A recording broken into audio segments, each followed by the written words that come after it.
notre mini-série. Qui se souvient du titre de la mini-série que nous avons commencé? Le comportement. Les comportements. C'est quoi le titre? Wow. 2 semaines et vous ne vous souvenez plus du titre. Le titre c'est « Ayons un caractère digne de l'évangile ». Ok? Ayons un caractère digne de l'évangile de Jésus-Christ. Et la semaine dernière, j'espère que vous vous souvenez de ce dont on a parlé la semaine dernière. La semaine dernière, on a dit qu'être chrétien exigeait quoi? Une conduite, un comportement et un caractère qui reflète notre Seigneur Jésus-Christ. Quand on dit qu'on est chrétien, il y a un caractère, un comportement, une conduite qui est attendue de nous. On ne peut pas être chrétien et décider de se comporter comme on veut, décider de penser comme on veut, décider de faire ce qu'on veut. Être chrétien, ça veut dire qu'on a pris la décision nous-mêmes de nous soumettre à la Seigneurie du Saint-Esprit pour que le Saint-Esprit puisse façonner le caractère du Seigneur Jésus-Christ en nous. Et nous avons dit la semaine dernière qu'il y avait 3 dimensions que le Saint-Esprit transformait en nous pour emmener notre caractère à refléter celui du Seigneur Jésus-Christ. Et nous avons vu quoi la semaine dernière? C'était quoi le premier chantier? Les attitudes. Les attitudes. La première chose que le Saint-Esprit veut transformer en nous, ce sont nos attitudes, notre disposition de cœur. Et pourquoi est-ce que c'est important que nos attitudes soient transformées? Il est important que nos attitudes soient transformées parce que ce sont nos attitudes qui vont guider nos comportements, qui vont guider notre conduite. Si vous pensez par exemple que la parole de Dieu est une allégorie, c'est un mythe, c'est une légende, et que la Bible, c'est quelqu'un qui a fumé du pot et qui planait, qui a décidé d'écrire ce qu'il avait envie d'écrire, c'est sûr et certain que vous n'allez pas lui accorder la valeur et l'importance qui va avec. Mais si, au contraire, vous pensez, vous croyez de tout votre cœur que la Bible est la parole révélée de Dieu aux humains, en ce moment-là, automatiquement, vous allez développer une certaine révérence quand vous allez l'entendre. Donc, vous voyez pourquoi est-ce que c'est important que le Saint-Esprit travaille nos attitudes. Si je n'aime pas le brocoli, si tu me le donnes, c'est sûr et certain que le comportement qui va venir avec, je vais le shooter avec mon pied, je ne veux pas de brocoli. Donc, cette disposition de cœur, je répète, est très, très importante. Et nous avons dit quoi? Nous avons lu quoi la semaine dernière? Nous avons dit que l'enfant du Seigneur, le chrétien, il y avait des dispositions de cœur qui étaient attendues de cet enfant-là. Et il y en avait combien? 8. 8, merci. Toi, au moins, tu m'écoutes quand je parle. Tu ne pensais pas à ton dîner quand je parlais la semaine dernière. Nous avons lu dans Matthieu 5, versets 1 à 12. Et le titre du message de la semaine dernière, c'était « Ayons les attitudes des béatitudes ». Ayons l'attitude des béatitudes. Parce que l'attitude de l'enfant du Seigneur sont dictées par les béatitudes. Alors, on nous a dit qu'il y en avait 8. Essayez de réfléchir. Est-ce que vous vous en souvenez? Est-ce que vous avez pris le temps de lire le message qu'on a lu? Ça, c'est une attitude de cœur. Quand vous recevez un enseignement, non seulement vous rendez grâce au Seigneur de l'enseignement que vous avez reçu, mais vous devez continuer à honorer le Seigneur en gardant cette parole que vous avez reçue, parce que c'est comme ça que vous allez être transformé. Amen. Alors, on a dit qu'un enfant du Seigneur devrait avoir un cœur qui est pauvre en esprit, pas un cœur qui est pauvre d'esprit. Un cœur qui est pauvre pauvre en esprit, ça veut dire qu'un cœur qui reconnaît la magnificence de Dieu et qui s'attend à dépendre de la direction de Dieu. Pas un cœur autosuffisant devant Dieu. Si tu as un cœur autosuffisant devant Dieu, naturellement, le Saint-Esprit est bloqué, il ne peut rien produire de surnaturel en toi. Donc, un enfant du Seigneur doit être pauvre en esprit. Amen. Il doit avoir un cœur qui a horreur du péché. Amen. Un enfant du Seigneur doit avoir ce cœur-là qui, quand il voit le péché, un cœur qui est affligé par les effets du péché sur la vie des gens, par la souffrance, le malheur. Si vous devenez insensible à toutes ces choses-là, c'est qu'il y a un problème. Ça veut dire que la disposition de cœur qui vient de Dieu n'est pas à vous. Vous n'êtes pas là. Donc, on doit avoir un cœur qui est affligé, qui est chagriné par le péché. Si vous avez un cœur qui a cette propension à aller vers le péché, posez-vous la question, est-ce que je suis connecté à la bonne source? Est-ce que je ne suis pas plutôt sur le bloc de Bel plutôt que sur le bloc du Saint-Esprit? Parce que si je suis sur le bloc du Bel, c'est Bel que je vais recevoir. Ce n'est pas le Saint-Esprit. Et ça, c'est un principe que Dieu a établi. Si tu bois à une source, c'est cette source qui va t'alimenter. Amen. Gloire à toi, Seigneur. Nous devons avoir un cœur qui est doux. Ça ne veut pas dire un cœur qui est mollasson. Ça ne veut pas dire un cœur qui est faible. Mais c'est un cœur qui est malléable pour le Saint-Esprit. Ça veut dire un cœur qui est soumis à la volonté de Dieu. Si nous avons un cœur soumission inconditionnelle à la volonté de Dieu, on dit que nous ne sommes pas rebelles, mais nous avons un cœur qui est doux. Amen. Nous devons avoir un cœur qui a faim et soif de justice. Pas de n'importe quelle justice.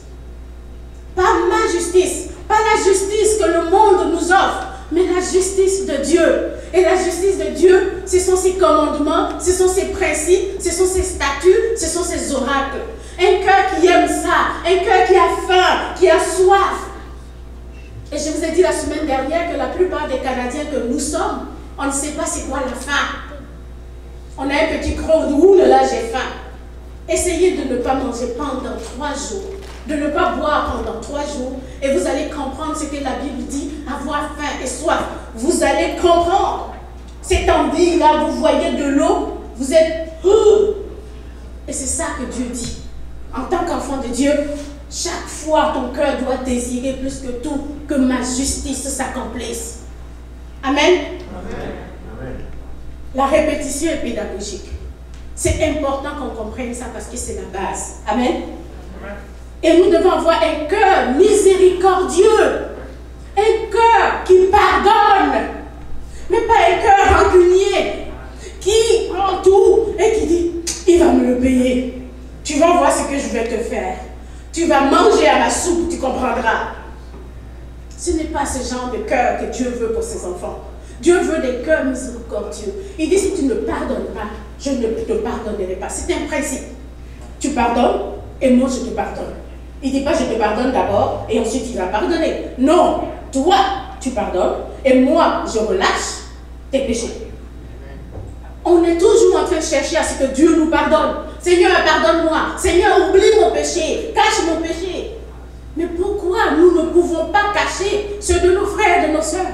Pourquoi nous ne voulons pas pardonner à nos frères et nos sœurs? Pourquoi? Ça nous apporte quoi de garder le péché, le pardon, le non-pardon? Le manque de pardon tue physiquement, c'est prouvé scientifiquement. Le manque de pardon crée des chaînes dans ta vie. Et tu es dans une prison spirituelle et émotionnelle parce que tu crées de l'amertume, parce que tu crées les dispositions pour ne pas avancer dans ce qu'on appelle la félicité. Et tu dis, pardonne. Aie un cœur qui relâche. Aie de la miséricorde, de la compassion. Parce que si tu n'as pas de compassion, tu vas juste penser à toi et tu ne penseras jamais aux autres qui sont autour de toi. Le monde va tourner autour de toi, ton nombril et toi seul. Et tu ne comprendras pas. Et Dieu dit, je ne t'ai pas créé pour ton nombril. Je t'ai créé pour les autres nombrils. Alors concentre-toi sur le nombril de ton frère.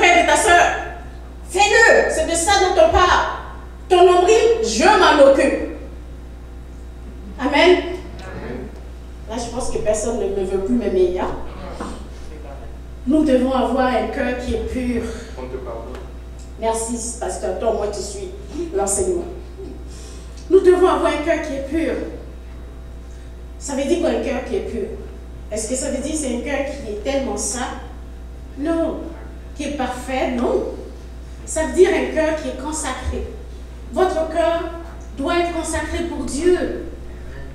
Ça dit, dans votre cœur, là, les autres choses sont des accessoires. Mais c'est qui siège dans votre cœur? C'est Dieu. C'est Dieu qui doit être dedans. Vos femmes, vos enfants, tout le reste, ça se greffe autour. Mais votre base, votre fondement, l'enfant de Dieu, en tout cas, c'est ça. Un cœur pur, un cœur qui n'est pas malicieux, qui n'est pas rempli de mal, qui n'est pas rempli de ronces, mais un cœur qui cherche Dieu. Amen. Et enfin, nous devons avoir un cœur pacificateur. Un cœur qui est rempli de paix, un cœur qui est réconcilié avec Dieu, qui a fait la paix avec Dieu et qui travaille à faire la paix, à être médiateur entre les autres et Dieu. Nous devons toujours avoir ça. Nous avons été réconciliés avec Dieu. On travaille à avoir la paix autour de nous, mais à être des médiateurs, des ambassadeurs entre ceux qui ne connaissent pas Dieu ou ceux qui connaissent Dieu mais qui ont rétrogradé, à se réconcilier avec Dieu. Parce que c'est ça, la mission que Christ nous a donnée. Nous sommes des médiateurs en Jésus-Christ, comme il a été. Et c'est une partie de sa personnalité qu'il veut nous inculquer à nous. Est-ce qu'on est d'accord avec ça? 8e et dernière disposition. Nous devons avoir un cœur qui est prêt à payer le prix pour la gloire de Dieu. Un cœur qui est prêt à supporter l'affliction. Un cœur qui est prêt à supporter l'épreuve. Qui est prêt à laisser tout pour la gloire de Dieu. Voilà les 8 dispositions de cœur. Les 8 attitudes qu'un enfant de Dieu doit chercher à développer dans la présence du Saint-Esprit. Et la semaine dernière, avant de vous laisser, je vous ai dit, examinez, c'est une checklist, c'est une liste de vérification. Examinez votre vie et regardez là où il n'y en a pas assez. Qu'est-ce qui ne va pas? Et vous prenez cette liste, vous allez devant Dieu. Seigneur, crée en moi ce cœur-là, parce que je le désire au plus profond de moi. Qui a fait ce devoir? Merci, pasteur. Oh, moi, il y a des gens qui ont fait ce devoir. Mais vous savez, si on ne fait pas ce devoir-là, on ne pourra pas aller loin avec Dieu. Parce que c'est la base. On ne peut pas créer cette disposition nous-mêmes. On ne peut pas. Parce que c'est une affaire qui vient de Dieu. C'est une affaire qui découle de ta relation avec le Saint-Esprit. Mais le Saint-Esprit dit, je vais te créer le discernement. Et le discernement est en train d'être donné au travers de cet enseignement qui est en train d'être donné. Et quand tu comprends que tu es loin de ça, tu cours à la source pour chercher ce dont tu as besoin. Amen. Et vous savez quoi? Cette disposition de cœur nous prépare à recevoir la plénitude des bénédictions de Dieu. Les gens courent après les bénédictions matérielles. Dieu ne considère pas le matériel comme une bénédiction. Parce que nous, les enfants de Dieu, notre bénédiction, ce sont des bénédictions qui nous ont été acquises où? Dans les lieux célestes. Donc, les bénédictions dont nous avons besoin, elles sont dans le lieu céleste. Elles sont surnaturelles.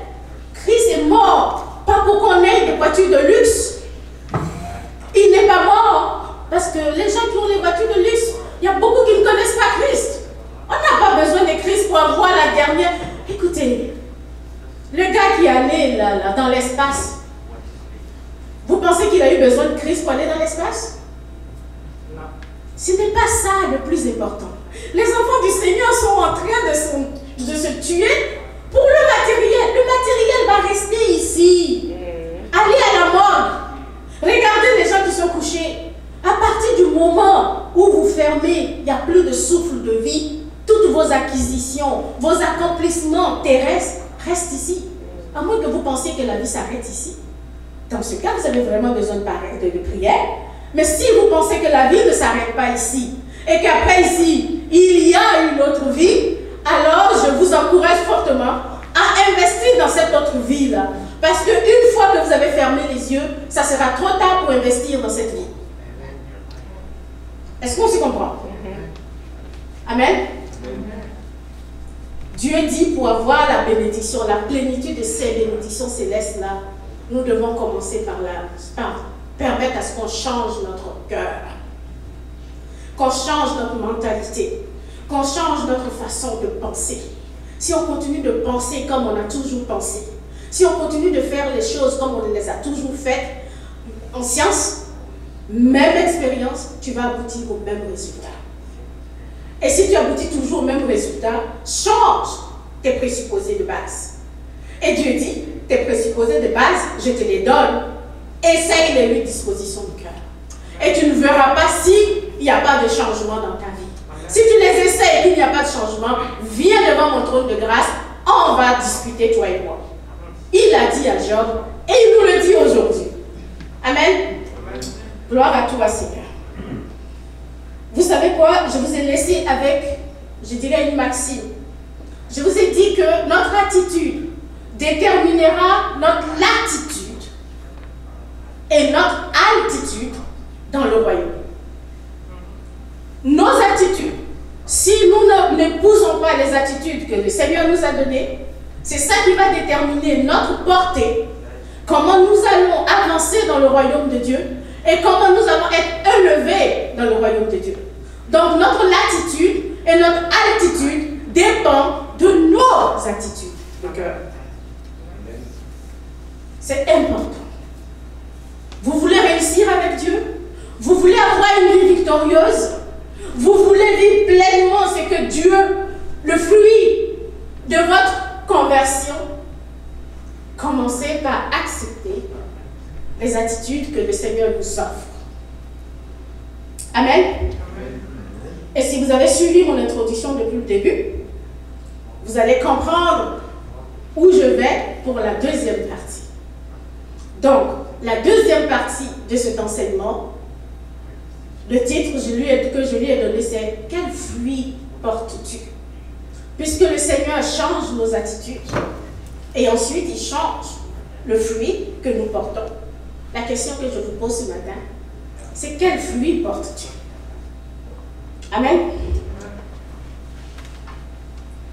Vous avez vu mes corbeilles de fruits? Ce n'est pas pour que vous les mangiez à la fin, vous les laissez là, vous n'y touchez pas. Mon attitude de cœur, c'est partage pas. Mais non, pas du tout.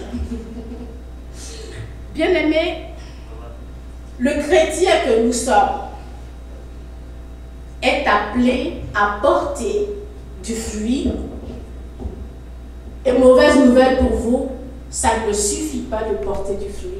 Notre Seigneur dit que nous sommes appelés à porter quoi? Beaucoup de fruits. Il ne se contente pas du petit. Oh, aujourd'hui, j'ai vraiment des problèmes dans l'esprit. Est-ce que ça va mieux? Ok. Allons dans Jean 15, 8. Si vous portez beaucoup de fruits, c'est ainsi que mon Père sera glorifié et que vous serez mes disciples. En d'autres termes, en tant que chrétiens, si nous voulons accomplir la mission que Christ nous a donnée, si nous voulons accomplir notre destinée en Jésus-Christ, on n'a pas le choix que de porter beaucoup de fruits. Et si vous continuez de lire ce verset dans Jean 15, le Christ nous dit que ceux qui ne porteront pas de fruits seront quoi? Coupés et jetés dans le feu. Quand on entend ça souvent, on pense que ça attendra dans l'éternité. Ça commence ici. Ça veut dire que si vous ne portez pas beaucoup de fruits, vous n'êtes pas utile pour le royaume. Voilà ce que ça veut dire tout simplement. Pour notre vie ici. Quand tu ne portes pas de fruits, tu n'es pas utile pour le royaume de Dieu. Tu n'es pas utile au Saint-Esprit. C'est comme si tu étais mort. Spirituellement, il ne peut pas t'utiliser. Il ne peut rien faire avec toi. Il est mort sur la croix pour pouvoir t'utiliser. Il t'a donné tous les outils. Il veut t'utiliser et toi tu décides. Je ne veux pas. Il dit, tu t'es coupé toi-même par ta propre décision. Et c'est ça la valeur du libre arbitre que Dieu nous a donné. Il nous donne le libre arbitre. Et il ne force personne. Il dit, décide, prends une décision. Si tu décides d'être dans mon camp, tu travailles avec moi, tu vas voir ma gloire. Si tu ne décides pas d'être avec moi, que tu décides d'être dans l'autre camp, c'est ton choix. Mais tu n'auras pas à l'héritage de ceux qui sont enfants de Dieu. Si je ne suis pas membre de la famille Derry, je ne pense pas que je peux prétendre hériter de M. Derry. Il est gentil, mais je ne suis pas sûre qu'il me donnera sa voiture. Parce qu'il ne me connaît même pas. Et c'est le même principe. Si vous n'êtes pas membre des enfants de Dieu, du royaume, vous ne pouvez pas prétendre, même vous êtes un imposteur, vous ne pouvez même pas prétendre à l'héritage que Christ donne à ses enfants. Vous allez prétendre aux bénédictions de Dieu pour toute sa création, que vous le connaissiez ou pas. Dieu a des bénédictions qui sont là pour toute sa création. Il vous donne l'eau, il vous donne l'oxygène, il vous donne la vie, il vous donne même l'arbre de la connaissance pour que vous puissiez progresser. Parce que Adam l'a mangé et automatiquement, nous l'avons. Et aujourd'hui, on peut l'utiliser pour faire ce qu'on veut. Et cette partie des bénédictions sont là pour tout le monde, que vous le connaissiez ou pas. Si vous savez utiliser les principes naturels de Dieu, vous allez réussir humainement votre vie. Mais si vous voulez réussir spirituellement votre vie et être dans la plénitude de Dieu, ça c'est notre registre, vous avez besoin de faire ce que Dieu vous demande de faire. Sinon, si vous ne portez pas beaucoup de fruits, vous allez vous retrancher de l'héritage. Si Karine réunit aujourd'hui M. Derry, c'est sûr et certain, demain matin, il est chez le notaire, il change son testament. Je vous garantis. Parce qu'elle a renié. Donc, elle ne peut plus prétendre à un héritage qui vient de M. Derry. C'est exactement ça que ça veut dire. Amen. J'espère que je ne vous fais pas peur. Hein. Ce n'est pas pour vous faire peur, mais c'est pour vous faire réfléchir. Alléluia. Gloire à toi, Seigneur. Merci, éternel, mon Dieu. Alléluia. Vous savez, en règle générale, quand on parle de fruits, on ne peut pas parler de fruits sans aborder la question de la semence. Pour avoir ça, un citron, si j'ai une semence de banane, c'est sûr et certain que je n'aurai pas un citron. C'est un principe naturel depuis la création. Chaque espèce se reproduit en fonction de son espèce. Est-ce qu'on s'entend? Si vous plantez un citronnier, est-ce que vous allez vouloir cueillir des mangues sur un citronnier? Non, hein? Parce que le fruit, c'est le résultat de l'évolution de la semence. C'est le produit fini de la semence. C'est sec. J'utilise des graines à l'intérieur, la semence, le fruit porte la semence. Je récupère la semence, je sème, je cultive et ça me redonne des fruits. Et c'est ce principe-là que le Seigneur essaye de nous expliquer par rapport à porter du fruit. Depuis le jour où nous avons donné notre vie au Seigneur Jésus-Christ, il nous a été dit quoi? Que le Saint-Esprit est venu habiter en nous. Le Saint-Esprit, c'est qui? Le Saint-Esprit, c'est Christ ressuscité en nous. Et Christ ressuscité, c'est qui? C'est la parole de Dieu vivante. Et la parole de Dieu vivante, c'est qui? La Bible nous dit c'est la semence, la parole de Dieu. Donc nous avons reçu la semence de Dieu en nous. Et nous sommes devenus une même plante avec Jésus-Christ. Donc à votre avis, naturellement, quel fruit on doit porter? Citron? Banane? Ananas? Quel fruit devons-nous porter?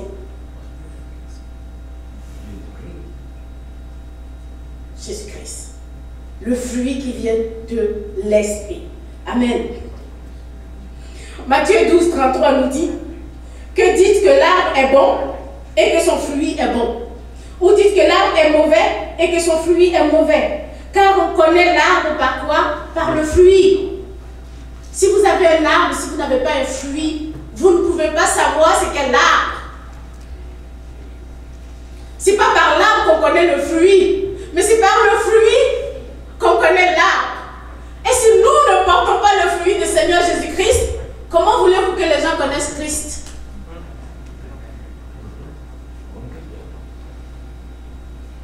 Je vous pose une question réelle.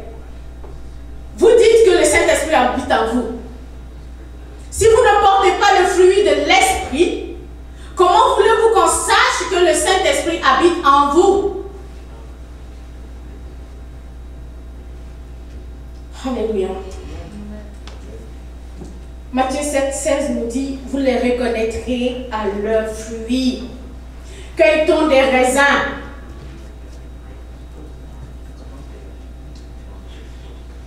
Est-ce qu'on cueille des raisins sur des fils, des raisins sur des épines ou des figues sur des chardons? Avez-vous déjà cueilli des raisins sur un manguier? Si vous voyez des raisins sur un manguier, fuyez. C'est pas naturel. Et n'y touchez surtout pas. C'est OGM, organisme modifié, et c'est pas bon pour vous. Amen. Alléluia. La Bible enseigne que celui qui a la semence de Dieu est né et produit le fruit de l'esprit. On va lire un peu 1 Jean 3, 9 à 10.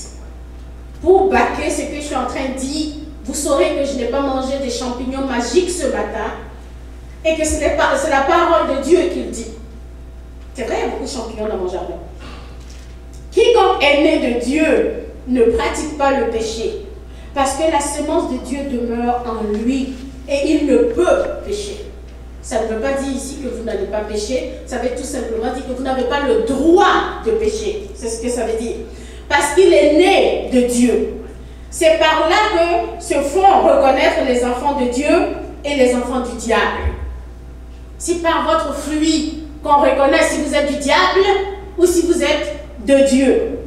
Quiconque ne pratique pas la justice n'est pas de Dieu non plus que celui qui n'aime pas son frère.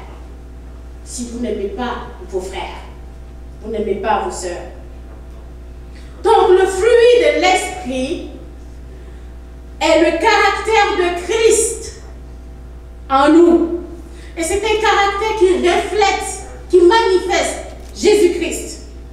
Donc, vous dites que vous avez Jésus-Christ. Le fruit, c'est la manifestation physique, tangible, visible de la sainte nature de Dieu en nous. Alléluia. On reconnaît là à ses fruits. Est-ce que ce matin, je peux reconnaître Christ en vous? Est-ce que je peux reconnaître le fruit de l'esprit en vous? Est-ce que vous pouvez reconnaître le fruit de l'esprit en moi qui suis en train de vous prêcher? Ça, c'est une question. La semence de l'Esprit de Dieu produit inévitablement le fruit de l'Esprit dans n'importe quel chrétien. Vous n'allez pas me faire, comme on dit en bon québécois, vous n'allez pas me faire accroire à autre chose. Non. La semence de Dieu produit inévitablement, inexorablement le fruit de l'Esprit dans chaque chrétien qui accepte Dieu et qui se soumet au Saint-Esprit. Amen. Yes. Si on n'est pas capable de voir le fruit dans votre vie, ce n'est pas la semence qui a un problème. C'est la terre dans laquelle la semence a été plantée. Et c'est la façon dont on cultive cette semence.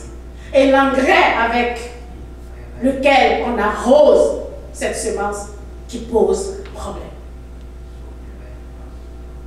Donc, vous commencez à comprendre. Hein? Donc, l'esprit de vie produit les fruits de l'esprit et les œuvres de la foi. Et Galates 5, 22, 24, tout le monde connaît ça parce que le pasteur, l'année passée, a fait toute une série sur le fruit de l'esprit. Mais le fruit de l'esprit, c'est quoi? Des mandarines, des patates, des concombres, des tomates, des avocats ou des mangues. Non. C'est pas ce que la parole nous dit. La parole nous dit quoi? Le fruit de l'esprit, c'est les chicanes, c'est les mensonges, c'est l'égoïsme, c'est l'égocentrisme, c'est moi d'abord, toi ensuite. C'est ça qui est écrit? Non. Alors, la parole nous dit que le fruit de l'esprit, c'est quoi? C'est l'amour, la joie, la paix, la patience, la bonté, la bénignité, la fidélité, la douceur, la tempérance. La loi n'est pas contre ces choses. Ceux qui sont à Jésus-Christ ont crucifié la chair avec ses passions et ses désirs. Il n'y a aucun pays sur cette terre, je ne les connais pas tous, mais il n'y a aucune croyance sur cette terre qui est contre ces choses-là, qui a érigé des lois pour dire qu'il est contre l'amour, il est contre la paix, il est contre la justice. Il n'y a aucun pays, il n'y a aucune loi qui empêche ça. Vous ne trouvez pas ça bizarre? Le fruit de l'esprit ne peut être réprimé nulle part. Contrairement à ces fruits physiques que nous avons, on parle de fruits tropicaux, on parle de fruits qui sont ailleurs. Chaque fruit, chaque arbre a son environnement approprié pour pouvoir pousser. Mais le fruit de l'esprit, il ne fait acception de personne. Il rentre dans n'importe quel cœur qu'il accepte. Amen. Peu importe ton état, il t'accepte. Il dit, accepte-moi et tu vas voir. Il te fait même la grâce de fertiliser le terrain dans lequel il est planté. Et tout ce qu'il te demande, cultive-moi. Et tu vas voir si je ne vais pas produire mon fruit en toi.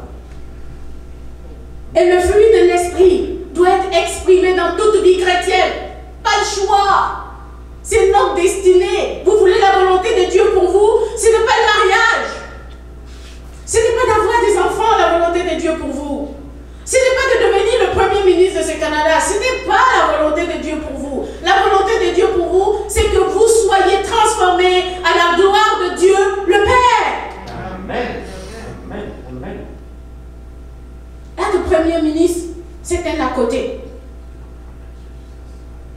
Être le premier chercheur de ce monde pour découvrir un vaccin, c'est un à côté. Pour aider l'humanité à continuer à vivre. Dieu va vous donner cette sagesse, il va vous donner cette connaissance, cette intelligence, vous allez le faire. Ce n'est pas un problème. Mais ce n'est pas ça, votre destinée. Parce que le jour où vous allez partir, votre carrière sera ici. Le jour où vous allez mourir, il n'y a personne d'indispensable sur cette terre, il faut qu'on le comprenne. On a tous une date d'expiration. On a tous une date de retour. Pour certains, ça peut aller jusqu'à 90 et 100 et quelques. Pour d'autres, ça peut être quand ils viennent de naître. Dieu est souverain. Alors c'est important, les amis. Nous avons vraiment besoin de réfléchir. Si nous voulons devenir des chrétiens responsables, nous avons besoin de comprendre la position dans laquelle... C'est bien beau de dire je suis enfant de Dieu, mais il y a des responsabilités quand on est enfant de Dieu. Et ces responsabilités-là, il faut y réfléchir. Il faut savoir comment on peut les assumer sans avoir le fardeau, le légalisme, tu dois. Avec Dieu, on ne doit pas. Avec Dieu, on se dispose. C'est ça la différence. Le christianisme n'est pas une religion. C'est une affaire de relation entre une personne et son créateur qui dit, je reconnais que tu m'as créé et parce que tu m'as créé, je me soumets à toi, tout ce que tu veux dans ma vie, tu veux mon bien. Et si tu veux mon bien, tu es le Dieu créateur. remets entièrement à toi. Alléluia. Vous voyez, le fruit de l'esprit, quand on les voit, on l'utilise au singulier. C'est un seul fruit avec plusieurs facettes. C'est un fruit avec 9 qualités. Et ces 9 qualités, on peut les regrouper en 3 catégories. La première catégorie qui regroupe les 3 premières qualités que l'apôtre Paul nous cite ici, il s'agit de l'amour, la joie et la paix. Ces 3 qualités structurent notre relation avec Dieu. On ne peut les produire seulement que si on croit, on a l'assurance de notre salut. Si tu ne crois pas du fond de toi que Christ t'a sauvé, si tu n'as pas confiance en Dieu, si tu ne penses pas ou si tu ne crois pas que Dieu est le créateur de ta vie et qu'il est capable de faire tout en toi, naturellement, tu ne pourras pas avoir l'amour qui vient de Dieu. Parce que l'amour de Dieu, l'amour inconditionnel ne peut pas être produit par nos propres forces. C'est le Saint-Esprit qui crée cet amour, qui déverse cet amour en nous. Et ensuite, qui nous rend capables de nous aimer nous-mêmes. Et après, qui nous permet d'aimer les autres. Si cet amour inconditionnel n'est pas en vous, et que vous êtes gouverné par l'amour philéo, l'amour qui est basé sur vos affections naturelles, ou l'amour éros, l'amour physique entre un homme et une femme, c'est sûr et certain qu'à un moment donné, vous aurez des limites. Vous ne pouvez pas aimer les autres. Mais pour que l'amour de Dieu soit déversé en vous, vous devez vous-même croire que Dieu, il existe, et lui faire confiance. Si vous ne lui faites pas confiance, le Saint-Esprit ne peut pas vous donner cet amour-là. Vous ne pouvez pas le produire. C'est comme ça qu'on cultive l'amour. La paix. Pas la paix qui vient du fait que, bon, ben, tout va bien. Non, une paix profonde qui surpasse tout ce que vous pouvez savoir. C'est une paix intérieure parce que vous êtes en relation, vous avez fait la paix avec Dieu. Et vous savez que même si vous fermez les yeux aujourd'hui, c'est ok, vous allez aller à la bonne place. C'est de cette paix dont on parle. Et parce que vous avez reçu cette paix, vous voulez que tout le monde puisse profiter de cette paix. C'est pour cela que vous allez travailler à être en paix avec tout le monde. Et ensuite, à aider les autres à développer cette paix-là.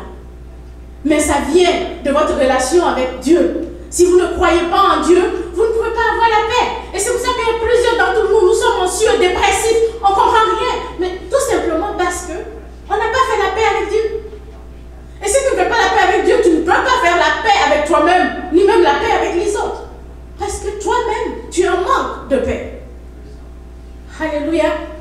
La joie dont on parle, c'est pas la joie parce que je viens d'avoir 1 million dans mon compte. Quoique, ça aiderait beaucoup. Là.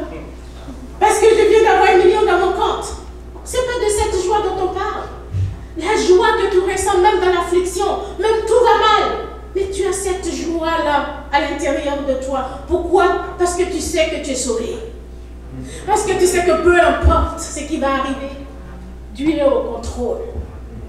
Dieu siège, il n'est pas mort. Parce qu'on n'a pas vu ça dans la nécrologie que Dieu était mort. Dieu est encore vivant. Et tant aussi longtemps que Dieu est vivant, et j'ai la joie. Mais cette joie-là, ce n'est pas mes circonstances qui me la donnent. C'est le Saint-Esprit en moi et la confiance que j'ai placée en mon salut qui crée naturellement cet état d'esprit en moi. C'est pour ça que c'est un fruit qui vous est donné par le Saint-Esprit. Alors, si vous n'avez pas la paix, vous n'arrivez pas à dormir parce qu'on vous poursuit dans vos rêves la nuit, vous faites des cauchemars, vous faites des terreurs de nuit. Qu'est-ce qui se passe? Il faut vous poser la question. Quelle est votre relation avec Dieu? Est-ce que vous êtes vraiment en paix avec lui? Est-ce que vous avez fait la paix avec Dieu? Alléluia. Vous savez, la deuxième qualité structure, les 3 autres qualités structurent nos relations avec les autres. Il s'agit de la patience, la bienveillance et la bonté. La patience, elle décrit la persévérance dans l'épreuve. Être patient, c'est savoir supporter, savoir attendre, faire preuve de sympathie et de compréhension envers notre frère malgré les faiblesses et ses péchés. Mais ce genre de patience-là, ce n'est pas le fait d'être capable d'attendre le bus pendant 2 heures. De toute façon, tu n'as pas le choix. Si tu n'attends pas le bus, tu vas marcher. Vous dites, je suis patient. Non. La patience dont on parle, c'est une patience qui va au-delà de ta capacité naturelle. Les circonstances sont là, dans l'épreuve, dans l'affliction. Mais tu as cette assurance que Dieu va faire quelque chose. Et ça prend le temps que ça prendra. C'est ce type de patience-là qui a permis à Abraham d'attendre l'enfant de la promesse. Amen. Et c'est le Saint-Esprit seulement qui crée ça. La bienveillance. Si vous n'êtes pas patient envers vos frères, vous n'êtes pas patient envers vos femmes, vous n'êtes pas patient envers vos époux, vous êtes irascible tout le temps, vous vous faites gouverner par vos émotions. Ça n'a rien à voir avec la stabilité que Dieu veut dans nos relations. Dieu veut une stabilité. Il dit la bienveillance, tu dois être bon. Tu dois avoir de la compassion, tu dois être miséricordieux envers tous ceux qui t'entourent. Mais non, on en veut au mari, on en veut à la femme, on en veut aux enfants, on en veut au monde entier. Quelle disposition! On n'est pas heureux. Et Dieu dit, il faut être bienveillant. La bonté, est-ce que nous sommes bons?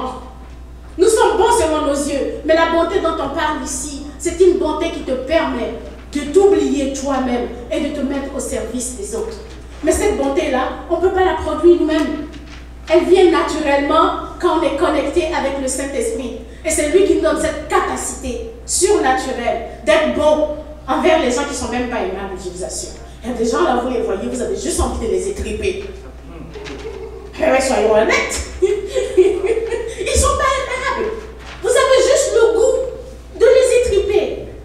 Et imaginez-vous, quelqu'un qui tue mon enfant. Et Dieu me dit pardonne. Vous pensez que ce genre de disposition de cœur-là va venir de moi? Mais non. Tu tues mon enfant, la première réaction, si je ne sais pas utiliser un bazooka, ben je sais au moins utiliser un couteau. Je veux me venger. Mais c'est cette disposition, c'est le Saint-Esprit en toi qui va créer cette bonté-là, qui va te permettre de supporter ce qui n'est pas supportable. Mais si tu n'es pas connecté au Saint-Esprit, mais tu ne peux pas produire le fruit de cette bonté pour être capable d'aimer les gens qui sont autour de toi. Alléluia. Les troisième qualité c'est pour notre propre discipline de vie. Donc, la troisième catégorie reflète notre discipline de vie dans le Seigneur. Il s'agit de la foi, de la fidélité, de la douceur et de la maîtrise de soi. La foi ou la fidélité, les deux mots, on les utilise l'un ou l'autre. Être fidèle, c'est être loyal et fiable dans nos affections, nos pensées, nos engagements. La fidélité et la confiance constituent le fondement sans lequel le couple, la famille et nos relations ne peuvent pas fonctionner. Si mamie n'avait pas été fidèle envers papy, je suis sûre qu'en ce moment, elle serait ailleurs. Elle ne serait pas assise à côté de lui en ce moment. La fidélité, c'est une nature de notre Dieu. On dit Dieu est fidèle. Dieu est fidèle et il veut que ses enfants soient fidèles. Fidèles dans les petites choses, fidèles dans les grandes choses. Combien de fois vous donnez vos paroles et vous ne respectez pas vos paroles? Combien de fois vous prenez des engagements et vous ne les respectez pas? Vous prenez tout à la légère. Et Dieu dit il est préférable de ne pas prendre un engagement que de prendre un engagement et de ne pas l'accomplir. Et si nous examinons nos vies, chaque jour que Dieu fait, nous prenons des engagements et nous n'allons pas au bout de l'engagement. Chérie, je t'aime. Demain, je ne t'aime plus. Parce que tu n'as pas fait ci, tu n'as pas fait ça. Mais la fidélité n'a rien à voir avec ce que l'autre fait. La fidélité, no matter what, beau temps, mauvais temps, tu dois assumer. Parce que c'est une résolution de cœur. Est-ce que ça veut dire qu'on encourage les gens à faire des bêtises et qu'on les supporte? Non. Ça veut tout simplement dire que si nous tous ici, là, nous sommes fidèles les uns envers les autres, la vie serait bien. Mais malheureusement, à cause du péché autour de nous, l'ennemi sera toujours là pour créer des situations pour que nous puissions justement porter ce fruit-là. Parce que si vous voulez être patient et qu'il n'y a pas de circonstances qui vous amènent à développer cette patience, comment voulez-vous produire le fruit? C'est à la fin de l'examen qu'on donne une note. On ne te donne pas une note alors que tu n'as même pas passé l'examen. C'est quand tu as passé, tu as prouvé que tu connaissais la matière, le prof te donne la note qui va avec. Donc le fruit, comme je l'ai dit tout à l'heure, c'est le résultat de l'évolution d'un processus. Donc, si vous ne passez pas au travers du processus, si vous refusez le processus, vous n'allez jamais le porter. Amen. La maîtrise de soi, la douceur d'abord. La plupart d'entre nous refusons de nous soumettre à n'importe quelle autorité. Tu parles d'une autorité aujourd'hui, les cheveux sont dressés sur la tête. Je suis une grande personne, je suis indépendante. Il n'y a personne qui va me dire quoi faire. S'il n'y a personne qui va te dire quoi faire, dans ce cas-là, ne t'attends pas à ce que Dieu te dise quoi faire ou te donne quoi que ce soit. Non. Parce que Dieu dit, tu veux que je te parle, tu choisis toi-même de te soumettre à moi. Dieu ne force personne. C'est pas comme les légalistes qui te tapent sur la tête. Non. Dieu dit, je veux, la soumission est une décision. C'est différent. La soumission et l'obéissance, c'est pas la même chose. La soumission, c'est une décision volontaire d'une personne en pleine possession de ses capacités qui dit, moi, je reconnais que tu es une autorité pas supérieure à moi, à Dieu oui supérieure à moi, mais je me soumets sous la conduite de ce que tu es en train de faire. Et c'est ça que Dieu attend, la douceur de cœur. Moi, il n'y a personne qui va me dire quoi faire. Moi, hey, on va se calmer le pompon. Tu es autonome, tu sais ce que tu fais. Mais si aujourd'hui ton souffle de vie s'arrête, ça va te donner quoi? Tu auras gagné quoi? Ce n'est pas une question qu'il faut se poser. Hein? On a besoin de réfléchir en tant que chrétien. On a vraiment besoin de connaître la parole de Dieu et de réfléchir, de mener une réflexion profonde avant de prendre nos décisions. Parce que sans réflexion, on ne peut pas prendre des décisions éclairées. Et c'est à ça que Jésus-Christ s'appelait à enseigner les gens pour qu'ils comprennent avant de prendre des décisions. Alléluia. Le temps avance, je vais essayer de terminer rapidement. Donc, c'est le fruit de l'esprit que le Seigneur Jésus-Christ veut produire en nous. Et ce fruit-là, c'est un seul fruit avec 9 qualités. Donc 3 structurent notre relation envers Dieu, 3 autres structurent notre relation envers les autres, et 3 autres, les dernières, structurent notre propre vie. La discipline à laquelle on se soumet pour nous-mêmes. Alors, j'ai une question pour vous, après avoir dit tout ça. Est-ce qu'on peut cueillir Christ? Est-ce qu'on peut goûter Christ dans votre vie? Vous savez, nous avons souvent, à tort, porté notre énergie sur les dons de l'esprit. On veut la puissance, la prophétie, les miracles, les signes, les prodiges, et même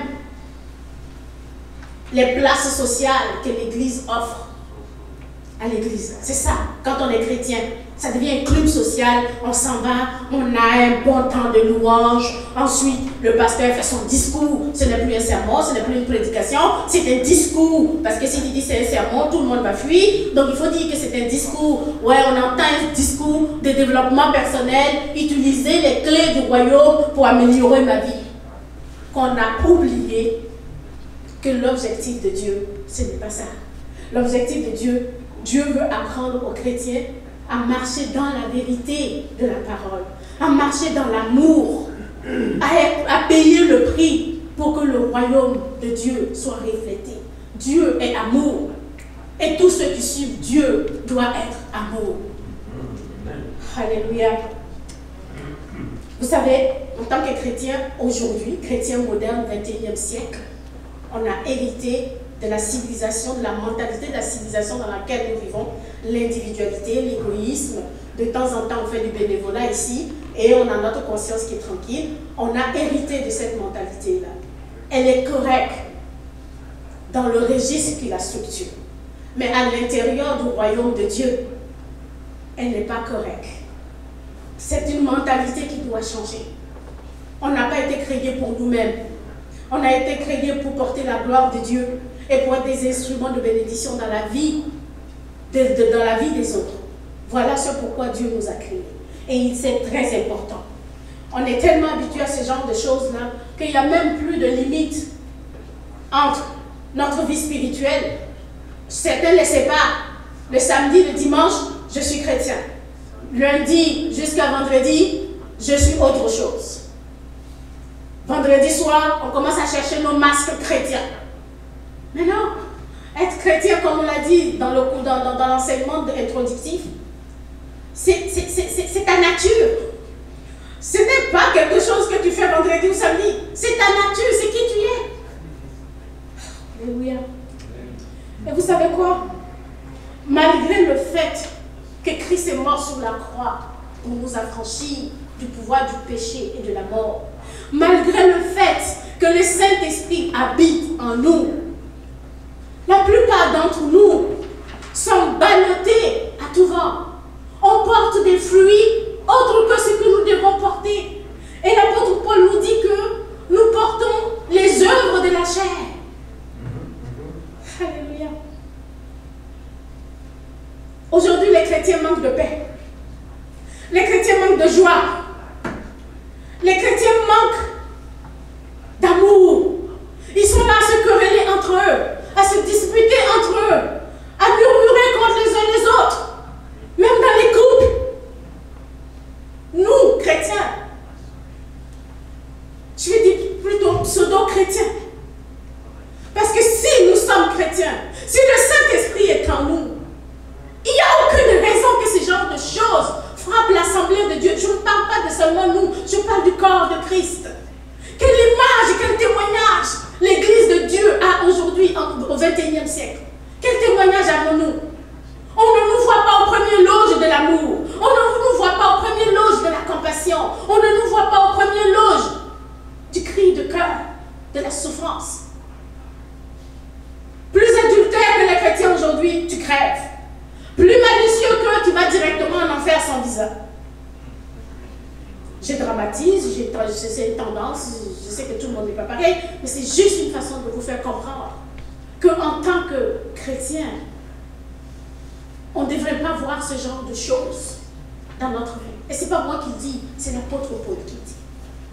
Il soupirait, il voyait les Corinthiens. Les Corinthiens avaient les dons, ils avaient tout. Et on nous disait qu'il n'y avait même pas un peuple qui était autant béni que les Corinthiens en matière de prodiges et de miracles. Mais c'était eux là qui se bataillaient entre eux. Ils traînaient tout le monde en justice. Il y a même certains parmi eux qui sortaient avec la femme de leur père. Donc vous voyez, la présence des dons ne veut pas nécessairement dire que le caractère a été changé. Parce que pour que le caractère change, il faut que tu te soumettes au Saint-Esprit. Il faut que tu acceptes de laisser le Saint-Esprit le produire en toi. Ce n'est pas un fruit que tu peux faire toi-même. Quand je sème une graine dans le sol, mon travail s'arrête là. Je ne sais pas ce qui se passe. On va me parler de photogénèse, blablabla, la science va essayer de m'expliquer. Mais pendant que tout ça se fait, moi je ne vois rien de tout ça. À moins que je mette une caméra spécifique pour ça, pour voir. Mais c'est la même chose. Quand nous acceptons le Seigneur Jésus-Christ, tout ce que le Seigneur demande, c'est qu'on dispose notre cœur. Et ensuite, qu'on s'attache à la parole de Dieu et de laisser le Saint-Esprit nous transformer de l'intérieur pour que ça puisse refléter à l'extérieur. Bien-aimés, nous avons été greffés en Jésus-Christ. Il faut qu'on en soit conscient. Le Saint-Esprit nous a été donné, c'est un fait, c'est vrai. Le Saint-Esprit est en nous. La parole de Dieu ne ment pas. Maintenant, qu'est-ce qu'on fait avec ce Saint-Esprit-là? C'est la chair qui dirige notre vie? C'est nous-mêmes qui dirigeons notre vie? Ou c'est le Saint-Esprit? Parce que, assurément, si c'est la chair qui dirige votre vie, c'est normal que le fruit, comme on appelle ça, les œuvres de la chair que l'apôtre Paul a citées dans Galates 5, 19, 25, l'impudicité, l'impureté, la dissolution, l'idolâtrie, la magie, les inimitiés, les querelles, les jalousies, les animosités, les disputes, les divisions, les sectes, l'envie, l'ivrognerie, les excès de table et les choses semblables, la paresse, la procrastination, tout ce que vous connaissez. Si c'est la chair qui nous gouverne, c'est normal, c'est un principe. C'est normal qu'on produise ce fruit-là. Mais si nous marchons selon le Saint-Esprit, si nous acceptons le Saint-Esprit, et je vais répéter encore parce que c'est le clou de la situation, il n'y a pas de fruit du Saint-Esprit sans le Saint-Esprit. Là, je le dis en ivoirien. Pas Saint-Esprit, pas fruit. Parce que nous, on n'aime pas les articles, nous les Ivoiriens. N'est-ce pas, Mélissa? On veut gagner du temps. Pas Saint-Esprit, pas fruit du tout. Tu vas avoir fruit, mais fruit de la chair. Non, fruit de chair. Oui. La Bible est claire. Si on se laisse gouverner par notre chair, on n'héritera pas du royaume. Ça ne veut pas dire que on ira. C'est sûr et certain que si on continue, on risque de rater le bateau dans l'éternité. Mais quand l'apôtre Paul dit qu'on ne va pas hériter du royaume si on fait tout ça, imaginez quand vous êtes dans tout ça, est-ce que vous bénéficiez du fruit du Saint-Esprit? Non. Donc, naturellement, vous n'héritez pas de la vie que le Seigneur voulait vous donner. Il dit, si tu continues avec ta chair, à te faire diriger par tes émotions, les passions charnelles, ce que tu veux, ce que moi, il est certain que le fruit du Saint-Esprit, tu l'auras pas. Mais il promet à ceux qui se disposent de développer la plénitude du fruit en nous. Donc, dans Galates 6:8, on nous dit que celui qui sème pour sa chair moissonnera de la chair la corruption. Mais celui qui sème pour l'esprit moissonnera de l'esprit la vie éternelle. Si tu laisses le Saint-Esprit produire le fruit, naturellement ça te conduit à la vie éternelle. Et pour vaincre le pouvoir de la chair, parce que c'est une loi, la chair, c'est une loi, et la seule loi qui peut vaincre la chair, c'est la loi de l'esprit de vie, qui est le Saint-Esprit. Donc, pour vaincre le pouvoir de la chair, nous devons marcher selon l'esprit. Galates 5:6 nous dit, marchez selon l'esprit et vous n'accomplirez pas les désirs de la chair. Ce qui veut dire que si vous marchez selon le Saint-Esprit, vous êtes tellement occupé à marcher selon le Saint-Esprit que vous ne pouvez pas produire les œuvres de la chair. Je suis tellement occupé à aimer Pasteur Tony que même s'il y a un beau gars dans les parages, je ne le vois pas. Vous voyez la nuance? Quand vous êtes occupé sur quelque chose, ça prend toute la place. Si c'est votre chair qui vous occupe, c'est sûr et certain. Mais quand vous êtes concentré, je ne connais pas son nom, l'ami à Karine. Si Charles, ouais, Charles. Si Charles n'est pas concentré sur Karine qui regarde d'autres filles à gauche, à droite, tu baffes, tu as le droit, Karine. C'est sûr et certain qu'arrivé à un certain moment, la corruption va arriver de son esprit. Il va commencer à douter de ses sentiments qu'il a pour Karine. Pourquoi? Parce que c'est comme ça. C'est un principe naturel. Si tu n'es pas concentré, si tu n'es pas résolu sur une chose, c'est sûr et certain que les autres choses vont venir corrompre ta première décision. Alors on a besoin de marcher selon le Saint-Esprit en tant qu'enfant de Dieu pour garder le fruit jusqu'à ce que le fruit atteigne la maturité. La clé de notre victoire réside donc dans notre capacité à marcher par l'Esprit. Et Galates nous dit, Galates 5:24-25 nous dit, ceux qui sont en Jésus-Christ ont crucifié la chair avec ses passions et ses désirs. Si nous vivons par l'Esprit, marchons aussi par l'Esprit. Comment arriver à faire cela? En écoutant la voix du Saint-Esprit qui vous parle chaque fois. Quand vous voulez faire une bêtise, il y a cette voix-là que vous dites toujours, il y a une petite voix qui me parle. Écoutez-la, s'il vous plaît, cette petite voix qui vous parle, parce que c'est la voix de Dieu qui vous ramène sur la bonne voie. Amen. En suivant les directives les principes de Dieu et en obéissant aux ordres que Dieu nous a donnés et en faisant confiance, s'il vous plaît, à Dieu. Et rien que lui seul. Pas confiance à la philosophie, pas confiance aux doctrines, pas confiance à ce que vous pensez, mais faites confiance à ce que Dieu dit. Parce que le caractère chrétien, c'est un processus. Le fruit ne mature pas en une journée. On est aujourd'hui et on a besoin du temps pour mûrir. Mais si vous regardez votre vie, vous avez l'impression que vous êtes pire que quand vous étiez dans le monde, alors il y a un problème. Alors, ma prière ce matin,